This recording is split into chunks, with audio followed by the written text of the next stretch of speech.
Welcome back to the Mulberry Book Drop. Hi, Sarah. Hi, Bethany. Can you believe this is the final episode of season 5? Actually crazy. It is crazy. It's very exciting, though. And then what do we have going on, Sarah?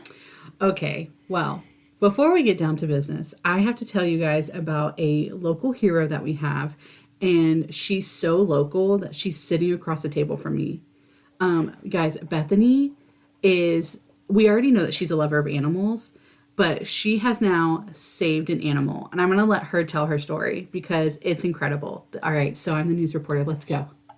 Crazy. I don't know. I was like in tears this morning. I walk my dog in the dark. And normally if there's like cats or whatever, he'll kind of lunge and they run. And he went to do that to something this morning in front of my house. And instead of it running, the wings popped out. And I was like, that's not a kitten. And so I took him in the house and I went back and looked. And I had a either sick or injured red-tailed hawk. And it's just a baby. Yeah. Like he had a little fuzzy head. And it was so sad. So I spent like an hour and a half calling and texting. And my sweet neighbors, I did like a group chat, which I know we all hate group chats. But thankfully, after all of this, one of my neighbors volunteers for the SPCA, and they were also able to like contact some people, and so they were able to get over here with animal control is helping transport it for us. And when we came to record, they had just pulled up, so I had my sign next to the bird. I made a sign thanks to my smart partner who was like, don't we still have that big thing? And I wrote, caution, injured bird. And I stuck it in the grass, kind of like a for sale sign. And then I found out one of my neighbors was out there with a stick trying to make sure no other birds came near it. And we pulled up, and animal control and my SPCA neighbor were there, and they had the box and the gloves, and they're transporting it to a raptor center. And so I did get to say goodbye. So it just happened that we got here in time. And I'm just really grateful to everybody because it was so cute. And they asked to take her picture with the hawk. Oh, they did. So, I mean, guys. It's weird. She's kind of famous. They always, if you see an injured bird, you got to call. So, yeah. And it was literally in my front yard. Yeah. She literally rocked it. So yeah. I sent it to our work group chat and was like, guys, look, there's a happy ending.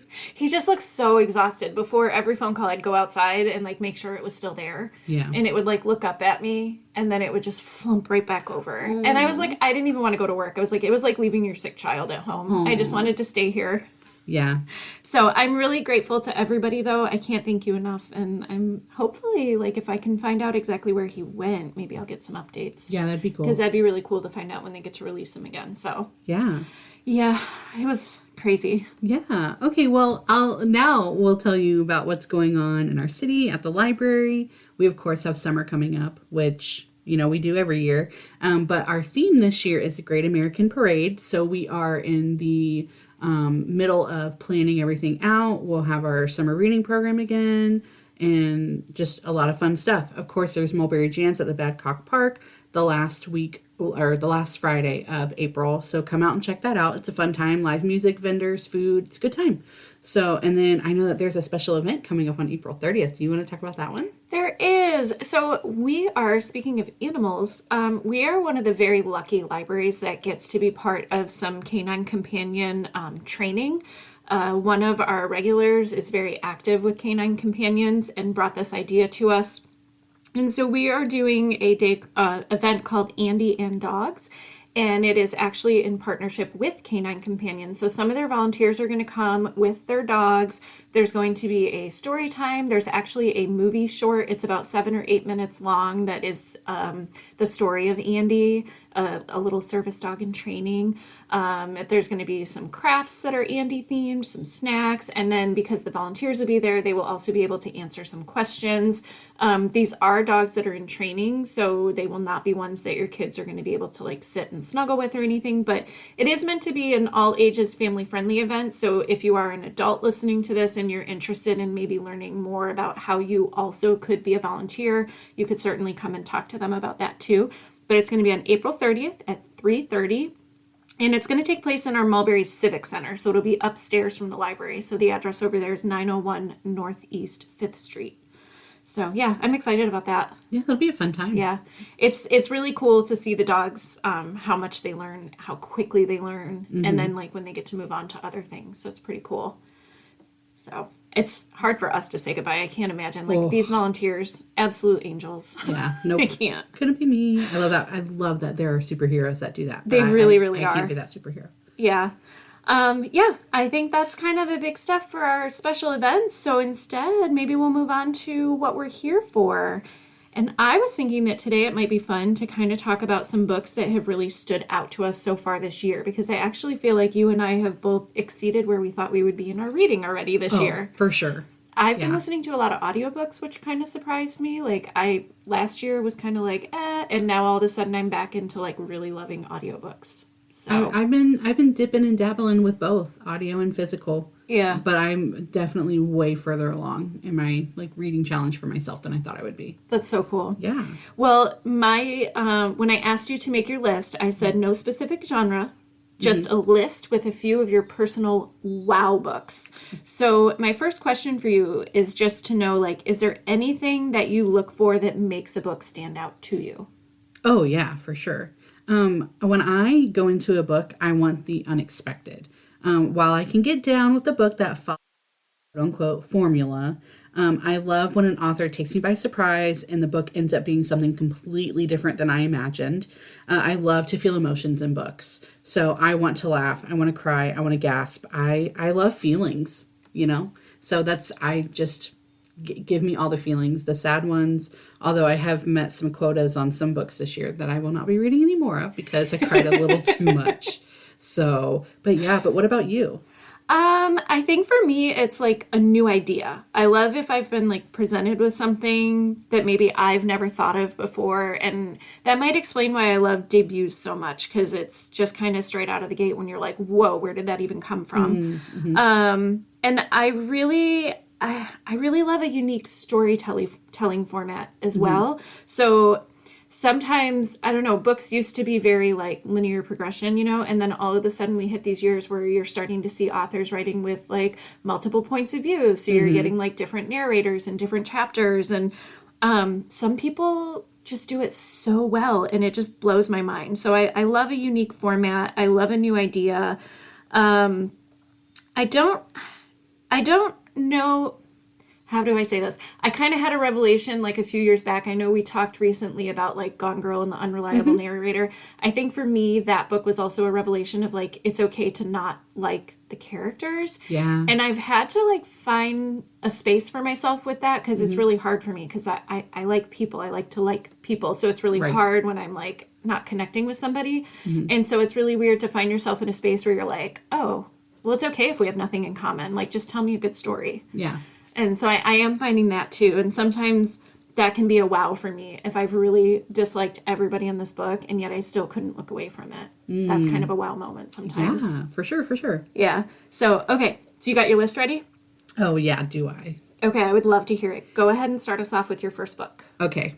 Now, Jurassic Park by Michael Crichton. I think I'm saying his name right. Okay, I know. What? Jurassic Park? Get out of here. It was for film club, and I have, of course, seen the movie a million times with everybody else. I have a thing for dinosaurs. Do not ask me the name of any dinosaurs, because that's not what I know. What I know is the same that I feel about sharks. I love sci-fi dinosaurs and sci-fi sharks. So, like, I'll watch some Shark Week. Don't ask me the names of sharks. I got you for Megalodon, and that's it. For dinosaurs, I got you with a T-Rex and a Triceratops, okay? And a pterodactyl, because I call animals pterodactyls. I'm like, because those are all the ones that were in A Land Before Time. Correct. And that's what I grew up on. So I don't know, like, major science behind things, but I love the science fiction version of it. So reading the book felt like a completely different experience from the movie, but in, like, the best way. The idea of creating dinosaurs and mixing DNA to create an old world back into a new world is so interesting. And one of the reasons that I love science fiction so much is because I actually understand the science that the author puts in the book. So even though a lot of it is not plausible, but it makes me like, like I physically gasped and like was telling you like, oh my gosh, this is what just happened and this is what they're doing with the DNA and da da da da da da. And I'm like, if only I'd paid attention in science class this much, but I didn't. But it's totally worth the read, and even if you've seen the movie 100 times, like I have. So I even like over the weekend went and literally rewatched all the Jurassic Park and Jurassic World movies too, and now my nephew's hooked on them. So you're welcome to my brother and my sister-in-law. But it's like, you know how the first movie starts, but then you're reading the book and I'm like, that's not right. That's actually how the second movie starts. And I'm like, wait, hold on. And then looking at an interview with the author and saying that only like 10 to 20% of the book is actually in the movie. And so, yeah, so I have appreciation for both, but that was such a shock to me. I did not expect to enjoy it that much. So, yeah, Jurassic Park. Who would have thought? I love that you had such a great experience with it. That's Yeah. awesome. Yeah. So I don't know that I would like go on in the series. I don't know that I would commit that much time, but hey, who knows? It's hard sometimes too when you go like, so if you read a book and you love a book and then you see the movie, it's easy to be like disappointed sometimes, but it's also hard to go backwards. So like if you already have seen the movie, you have a vision of the characters. You have a vision. Oh, yeah. So if something else is put in there or someone's described differently, and then you're like, that's not what they're like at all. And so I love that you were able to have this really cool experience where you can still enjoy both of them. Oh, yeah. Because, I mean, the movie ends completely different from the book because they left it open for a sequel because he hadn't even written the sequel once the first movie came out. So it was kind of wild. Yeah. So, yeah. But, okay, what's your first book? That's really cool. Well, I'm going to take us from dinosaurs to the ice rink. And I actually picked Game Changers by Rachel Reid. Ah. So some of you might recognize that author's name. Upon the request of a friend, I was going to watch the Heated Rivalry TV series, and they had told me, you got to read the first 2 books in the series first. So Game Changers is book 1, Heated Rivalry is book 2. And I was like, well, okay, I'll go ahead and do that before I watch the show so that I have a good background. And I will say, these are not going to be for everybody. They are romance and they are spicy. I will definitely give them that. But they were so fun and they were so sweet. They were entertaining. They were hopeful. And I have to say, there's actually a good chance that I'm going to continue the series because I heard that the show was like picked up for another season. Oh, okay. And so I'm kind of hoping if I read more of the books, meet more of the characters, that maybe they'll end up in the new shows. But the stories are about professional hockey players and like surviving the scrutiny of the public eye. And it stands out because it's really about falling in love and also finding yourself. And it deals with family and relationships. But like there is a lot packed into these. And one of the things that I love that sometimes makes me go, wow, is like really good character development.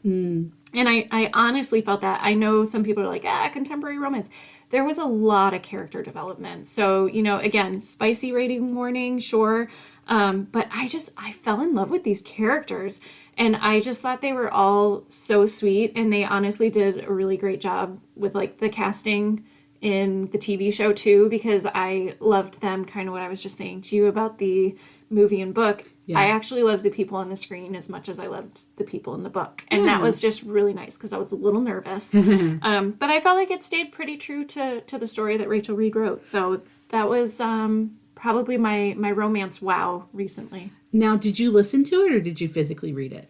So I had to listen to them because at the time the books weren't available. Okay. There was like a hold list. Yeah. And I will say in the first book, I didn't love the narrator's voice for one of the characters. My best friend said the same thing. So. Well, the rumor is, my friend who suggested these to me, they had listened to an interview with the narrator. Mm-hmm. And according to the narrator,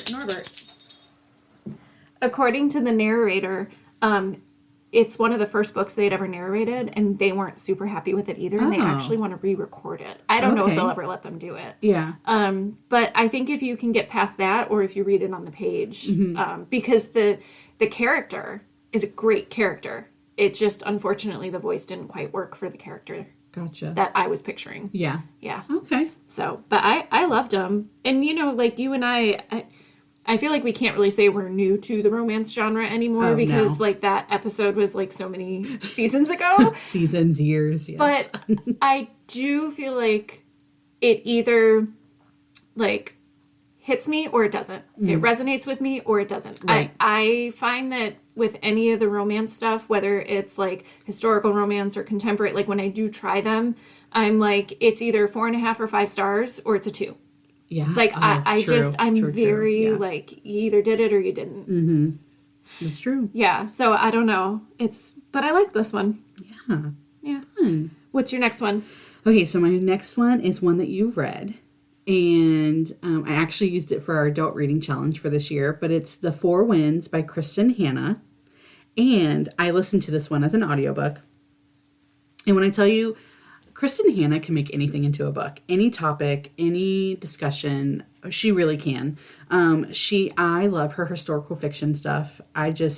She makes me care about things that like I really had no interest in. So this one is set in 1934. It's the Great Depression. It's the Dust Bowl. It takes place in Texas, and their farm has dried up. So do they stay and try to like live on their land and try to bring it back, or do they go west to California where they're promised all these hopes and these dreams? And this book just made me feel all the feelings. Like married. She lives with her in-laws who she grows a great relationship with. And all of Kristin Hannah's stuff usually actually makes me cry. And so, but I never read anything during the Great Depression or the Dust Bowl. So it was a different experience for me that I got to read in the pages. And the ending was a complete shock to me. And I gasped and I cried and I felt hope. So it made me feel all these emotions. And I really love Kristin Hannah. I really do. Like, I have such a, soft spot in my heart for her. I really feel like she has found her space with the historical fiction. Yes. I read her older books, too, that were always more, along the lines of maybe romance, friendship, family. Mm-hmm. But it's once she moved into historical fiction, woo. Yeah. Gut punch. I didn't know I cared about the Dust Bowl either, but that book made me cry. Yeah. Oh. I'm listening to it and just, standing there crying with headphones on, and you're like, okay. Yeah. All right. So, yeah, I loved it. So, what's your next one? Well, not anything like your last one. My next one is called Why I Love Horror. Oh, okay. By Becky Spratford. Yes. Okay. I know we joked a couple episodes ago about my newfound love of horror. So I have to mention this book, though. First of all, Becky Spratford is an incredible trainer for library workers. And I've actually had the honor of attending 2 of her trainings now. One was in person and one was online. And they both focused on her mission, which is called Reader Advisory. Mm-hmm. And so it's really to help us maybe understand a little bit more about some books, how some of the lists are made and stuff, but really about getting the right book into the right hands. Yeah. So kind of how we tell you guys all the time when you come to the desk, it's just as important for us to know maybe why something didn't work for you. Right. That really helps us in this role. And she's a huge advocate for horror as well. And I think she's one of the reasons I became a little less afraid of the genre. So She actually reads a lot of horror that goes into some of the big publishers' weekly reviews and things like that. So if you are interested in that at all, you can always follow her on Goodreads and stuff like that too. But this book in particular was a collection of essays, and they were all pretty prominent horror authors. I think in the actual list of essays, there was only 3 people that I had never heard of or read before. Okay. Wow. So I thought that was pretty impressive. I was oh, look at me. I'm eclectic. Yeah. So she instructed them to answer why they love horror in 2,000 to 4,000 words. Mm. And that was literally their instructions. Wow. Yes. So it stands out, though, because all of the essays were different and they were all unique. So, maybe a person is seeking horror because they enjoy being scared. Maybe it's their way of understanding the world. Maybe it's just a way for them to process their own trauma. And, there's no wrong answer. And I thought that's what was so cool, was hearing all these author stories and how they came to this genre in their own life. Each essay was completely unexpected. I do have to admit that. Some of them just totally blew my mind. And when the essay was over, I had to sit back and just kind of oh, okay. I didn't know that about you. Yeah. So it was some of them were really, really interesting. But yeah, and each one also, this was the cool part. This is the reader advisory part of the book. But each essay started with a suggestion like, oh, if this author is new to you, maybe start with this book. But you also might enjoy some of these other like read-alike options. And so it'll give you a list of like a couple of authors that are sort of similar to this one author. So it's really great for avid readers, but it's also great for readers who are maybe like new to the genre. That's cool. It really was. And like some of the essays, even some of them are people that you've definitely read, like Grady Hendrix had one that was in there.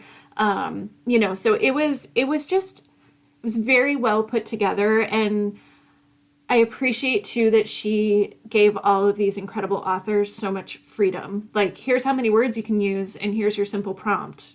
Go for it. Yeah. And it was really neat. Yeah, I witnessed Bethany dabbling into this book, and she was very excited the entire book reading it. So sometimes it's really fun to watch other people like read something that they're really enjoying or that they're loving. So it was great. Yeah. Okay, what's your last one? Okay, so my last one is Dating After the End of the World by Jenova Rose, which, if you know me, dinosaurs, sharks, zombies. Yep, we've already talked about this. Yes. So we know that I love zombies. So the main character grew up in a doomsday prepping dad, which like I can kind of relate because my dad is also kind of a like prepper, not to the extent at all of what her dad is, because he had her out there building fences and stuff. That was never going to happen. Absolutely not. But my dad did like always have like things in storage like ready for the end of the world. But so she leaves home, and a decade later, there's a viral outbreak, and it happens, and hello, zombies. And like she's actually a doctor in a hospital. So, of course, where's the first place that things happen? Yeah. The hospital. So her and her fiance are in this hospital working, and all of a sudden, bam. And so then all of a sudden it jumps. I think it's like it's some months later. And then they're in her apartment, and they're, just staying low. And there's different types of like the zombies. And so she's forced to return home to where her dad is. And her dad has like this little community. And, but it's ridiculous. The whole book is ridiculous, I loved it, of course, because it has zombies, a touch of love, and survival. So it was a really great read, too, in between really emotional books. Because I've read some really emotional books this year. And so this was a great turn from that. And I just absolutely loved it. So yeah, what's your last one? Okay, my last one I also had to do as a audiobook, and that is kind of part of what I'm going to talk about here, but it is called Lincoln in the Bardo by George Saunders. And so this book equally confused me and blew my mind. Mm-hmm. I just want to put that out there because if anyone reads it and they're going to be like, what is this? It's another book, like there was another title by this author that was recommended to me, but there was a hold list for it, so it wasn't available at the time. And then I was like, oh, I've heard this one mentioned before, so maybe I'll give it a go. And I don't know. A sentence explanation about this book might be President Lincoln grieving the death of his 11-year-old son, Willie. However, I'm just going to read you guys my review to kind of explain why it stands out to me, and that I think it would fall under the format category of what I had talked about earlier in this episode, to kind of make it a truly unique experience for the reader. But so overall vibe equals sadness. Is this a book about grief, or is it a ghost story? A bardo, a Tibetan Buddhist term for the intermediate state between death and reincarnation when the consciousness is not connected to the body. Nick Offerman, automatic 5 stars. Wait, what is happening? 2 stars. Oh, okay, this is interesting. How many people are in this narration? 166. A fictional account of Lincoln grieving his son mixed with historical citations. This is unlike anything I have ever read. It won't be for everyone, and that is fine. I will be wondering, probably for a long, long time, how Saunders managed to pull this off. Holding steady at a solid 4.5 stars. Shh, the cemetery residents are talking. That is literally my review. And then in my review, I also did awesome. Like a little cut and paste because I did find a list of like the narrators. And some of the voices, I was like, I know that voice. But like it was so fast because some people only have a sentence. Oh, wow. Because they're literally just people in the cemetery. Like, they're residents of the cemetery. Yeah. And so if you go through the list, like, there's so many famous people. Also, a bunch of them are, like, the author's family members. Fun. One of them was the author himself. Cool. But it was just such a crazy story. And like I said at first, the audiobook starts off with Nick Offerman, whose voice I just hold so dear in my heart. I love his voice. And so I was just like, oh, this is going to be a good time. And then all of a sudden, like, once the next person started talking, and then another and another and another, and it took me a few minutes to, like, kind of figure out, like, what was happening. But once I was, like, settled with, like, how this story was being told, I was so completely in, and it was just unlike anything I have ever listened to before. I mean, he could have asked us to be in it, but all right, he could have. That'd have been really cool. I mean, I would happily, I don't know if I could do a whole audiobook, but if somebody needed like a couple paragraphs or a character, like, maybe I could jump in there. All right, for sure. Come on now. This was really good. It was. We've read some really good books. We have, and it was actually hard to narrow it down to 3. Yes. I'm not going to lie. Agreed. And I was trying not to pick, like, all the same genre. Agreed. Yeah, I did the same thing. I was like, okay, we can't do all. Yeah, that's funny. Yep. So, very cool. Well, thank you so much, and I'm really excited to see what else we get to read this year, because there's been some incredible stuff coming out. Yeah, like maybe more dinosaurs. Oh my gosh. My hold list. I was actually a little worried, because I was looking at the, I pulled up my account the other day, because sometimes I'll just make sure, like, what if I accidentally check something out, put it in my cubby, and forgot about it? Yeah. Because that happens. And so I was double checking, and I'm like, wow, I only have 1 book checked out. And then I looked at my hold list, and there was nothing on my hold list. Oh, who are you? So then I panicked, and I went through, and I added, like... 30 books. I did. And, like, 6 things came in for me the other day, so I got my pile back, so I feel better. I currently have, like, 5 or 6 books checked out right now, and I'm like, ooh, am I going to get to them? Yep. So... And I am back to, I have to start, like, I always have to read a little bit forward. So now I'm back to, like, book club books for May. Yes. Before I can go back to, like, some of my personal whatever. Yeah. So I have everything in order, because I always have to remind myself, like, which event is first to make sure that I have time. It's a whole process. Yeah. But it works for me. Wow. It's like my to-do list. We love our jobs. I do. Okay, Sarah, you know my last question, but what are you reading now? I am actually reading The Astral Library by Quinn. And the main character's life is falling apart, and a library appears that provides sanctuary and a place where you can live in books. So I think that also describes our library. So, you know. Yeah. But I'm really enjoying it. I am about a quarter of a way through it. And so now, like, we're getting into, you know, the plot. And it's fun. It's really fun. It reminds me of a book that I actually read not that long ago. So it's kind of me bringing back to that. So I'm really enjoying it. And we'll see how it goes. Our director did tell me that this is my first Kate Quinn book I've ever read. Oh. So she said it's very different from all of her other books. So it's a little bit more on, like, the fantasy side. Yeah, because she does a lot of historical fiction. Yes, which I'm kind of surprised I've never read her before. Yeah, so I like her. We'll see. I mean, obviously it's different, but we'll see if I like this one and if I want to continue reading more of her books. You have to let me know, because we've had 4 of our, let's call them our book reviewers, 4 of our regulars who, when they return stuff, like to tell us about it, and that's, like, my favorite thing ever, so please don't stop doing that. But I've had 4 people return it and tell me how much they loved it. So, yeah. So I'm excited. I hope that continues for you. What are you reading? I just started Christina Applegate's memoir. It's called You with the Sad Eyes. You know who Christina Applegate is, yes, right? I do. Okay. Well, phew. I was, like, nervous for a second. I aged myself yesterday by asking my coworkers if they know what a floppy disk is, and that didn't go over well. So they were all like, what? I knew what it was. I've just never used one. One of them was like, is that kind of like an SD card? And I was like, no. It's old. It's okay. Okay. I will say content warning for this one, because I've only just started it. I'm maybe 25% in. And it has already talked about, like, disordered eating, a sexual assault. So, you know, a lot of that kind of stuff, terminal illness.